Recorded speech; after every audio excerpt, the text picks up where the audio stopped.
பாகிஸ்தானின் பலூச்சிஸ்தான் மாகாணத்தில் விடுதலை போராட்டங்கள் தீவிரமடைந்திருக்கும் நிலையில் அதற்கு ட்ரம்ப் பாகிஸ்தானிடையே மேற்கொள்ளப்பட்ட ஒப்பந்தமே காரணமாக பார்க்கப்படுகிறது.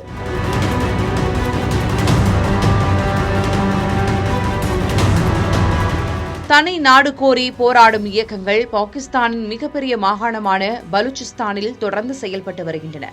இந்த அமைப்புகளை ஒடுக்க பாகிஸ்தான் பல ஆண்டுகளாக போராடி வருகிறது. இதன் காரணமாக பலூச்சிஸ்தான் விடுதலை அமைப்புக்கும் பாகிஸ்தான் ராணுவத்துக்கும் அடிக்கடி மோதல் ஏற்பட்டு வருகிறது. இந்த இயக்கங்களுக்கு இந்தியா உதவி வருவதாக பாகிஸ்தான் தொடர்ந்து குற்றம் சாட்டி வருகிறது. கடந்த ஆண்டு பல்வேறு கோரிக்கைகளை முன்வைத்து பலூச் விடுதலை அமைப்புகள் பயணிகள் ரயிலை கடத்தியது உலகளவில் கவனத்தை ஈர்த்தது.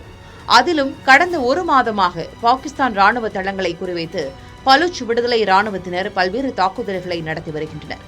குறிப்பாக கடந்த சில நாட்களுக்கு முன்னர் 12 இடங்களில் ஒரே நேரத்தில் நடத்தப்பட்ட தாக்குதலில் பாகிஸ்தான் ராணுவம் நிலை குலைந்தது. இந்த தாக்குதலில் 50க்கும் மேற்பட்ட பாகிஸ்தான் ராணுவத்தினர் கொல்லப்பட்டிருக்கலாம் என்று கூறப்படும் நிலையில் கடந்த ஒரு மாதத்தில் 250க்கும் மேற்பட்ட பலூச் விடுதலை அமைப்பினர் கொல்லப்பட்டிருப்பதாக பாகிஸ்தான் ராணுவம் அறிவித்திருக்கிறது.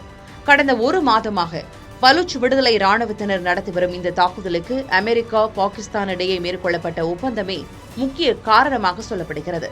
பலூச்சிஸ்தானில் தங்கம் உள்ளிட்ட அரிய வகை கனிமங்கள் கண்டறியப்பட்ட நிலையில் அங்கு முதலீடு செய்ய உள்ளதாக அமெரிக்க அதிபர் ட்ரம்ப் சமீபத்தில் அறிவித்தார்.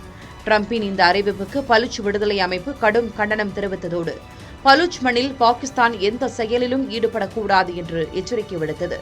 ஆனால் பாகிஸ்தான் ராணுவத்தின் உதவியோடு பலூச்சிஸ்தானில் ஆய்வு மேற்கொள்ளப்படுவதே இந்த தாக்குதலுக்கு காரணம் என சர்வதேச அரசியல் நிபுணர்கள் கருதுகிறார்கள்.